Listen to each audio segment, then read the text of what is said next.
Alright guys, so I'm going to review this Midea M7 Evo vacuum cleaner, robotic vacuum cleaner, and this is the first day.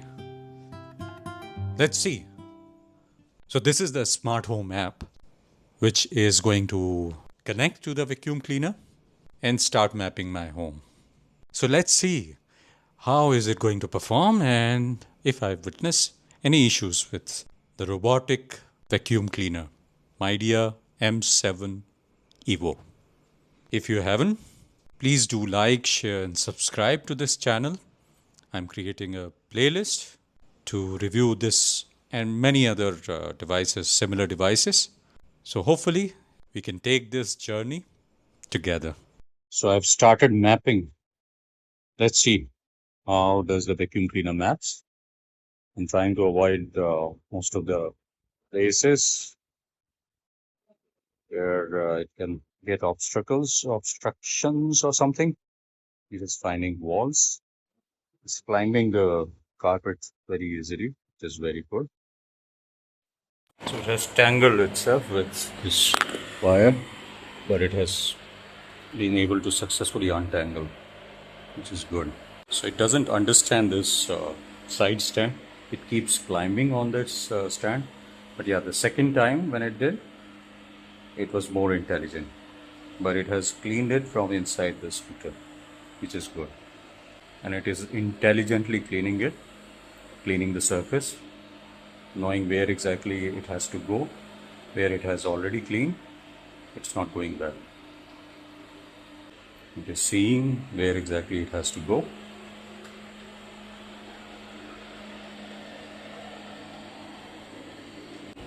And look how it is cleaning the balcony.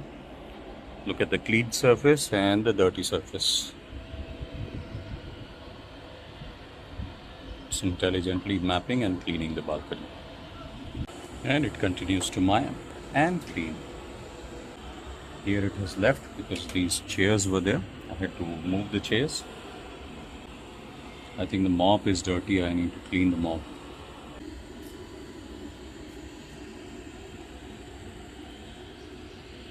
And see how effectively it has cleaned the balcony. Here it is still a bit dirty because, of course, it has months of debris there, but otherwise it's quite clean without efforts from my end, except for, of course, maintaining the vacuum cleaner. And when it detects carpet, it will increase the vacuuming speed.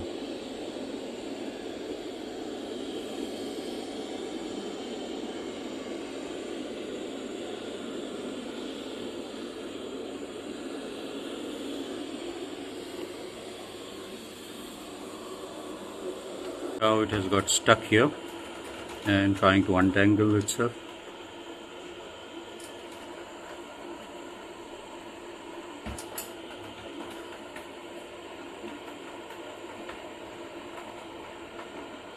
We should be cleaning the vacuum cleaner first before resuming the mapping function. And this is how it has untangled itself. Now again, it's trying to climb. Couldn't climb, so returned.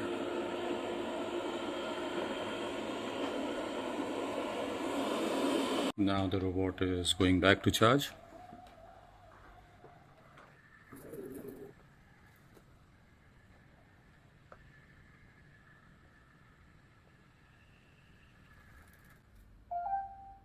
And it is charging. This is the amount of dust it has gathered. To open the filter, you have to this is how it is installed.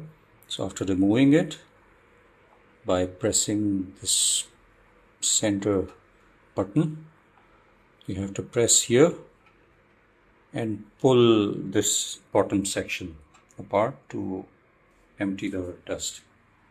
Look at the kind of dust it has gathered. So that's why I don't prefer those 90 days vacuum cleaning or something. You have to clean the vacuum cleaner after every major cleaning cycles.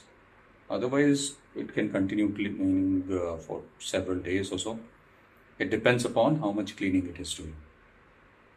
All right. So I'm starting a new cleaning session. Before then, I have emptied the dust. Look at the amount of dust it has gathered. Alright, so pro tip, remove this HEPA filter and clean this area as well, because otherwise it will keep clogging the HEPA filter. As you can see, it's already quite dirty. So I'm going to clean this HEPA filter also, like this. See how much dust it is coming.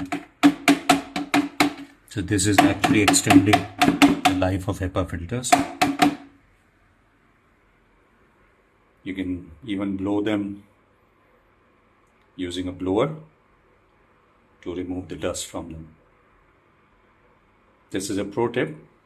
This will significantly extend the life of HEPA filters and of course increase its efficiency. So now it will be more efficient filter.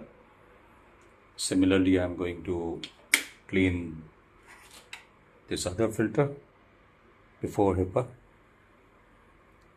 This one probably I'm going to blow water or something. Let's see. Alright, so now the bin and these filters are spotlessly clean. As you can see, I have removed this. Probably I can clean this area as well. So I've removed this foam filter and clean this grill and the foam. And I have blown away the dust from the HEPA filter. There was quite a lot of dust and blower definitely helped. So this is not really a true HEPA filter as I understood, because a HEPA filter would not let air go through it. This one was able to do it very easily. It's not really a true HEPA filter. But anyway, it's easy to clean them and maintain them. And I have blown dry the dustbin as well. It's almost dry, which is good enough, because otherwise the HEPA filter will get dirtier by getting wet air inside, and the blower of the vacuum cleaner may also get clogged or something. So it's better to dry the bin before reusing it. So it just got low battery and it's going back to charge after cleaning for 16 minutes and cleaning around 500 square feet. Going back to charge.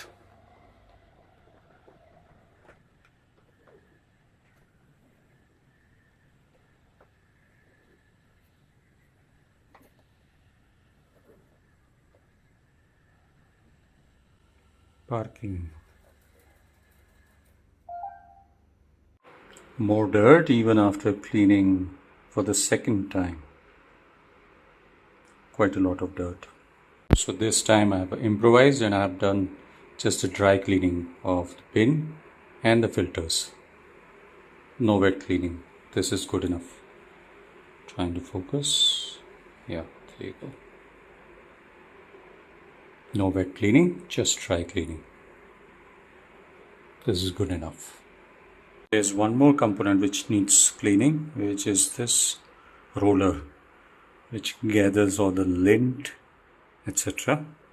So you can see it is still tied up with a lot of lint, as you can see here. I would not advise you to use those cutter which is included in the kit. Just try to pull it as much as possible. It is rolled either towards left or right. Look at the kind of lint in here I have pulled. See. So I'm still cleaning it up. Finally, at least 10 meters of lint was stuck all around this. Some of the fins have got damaged because of that. Hopefully it gets ironed out with usage. But yeah, it took me some time to remove. Even its housing has some lint. It's stuck on the edges. I have to pull it out. So this is how it tries to wiggle out of the carpet, etc. See the power of its cleaning. How an extremely dirty balcony is getting cleaned by it. Using different strategies to clean because it's an extremely dirty surface. And I clean the vacuum cleaner for next day of cleaning. Thank you so much for watching. Have a blessed day.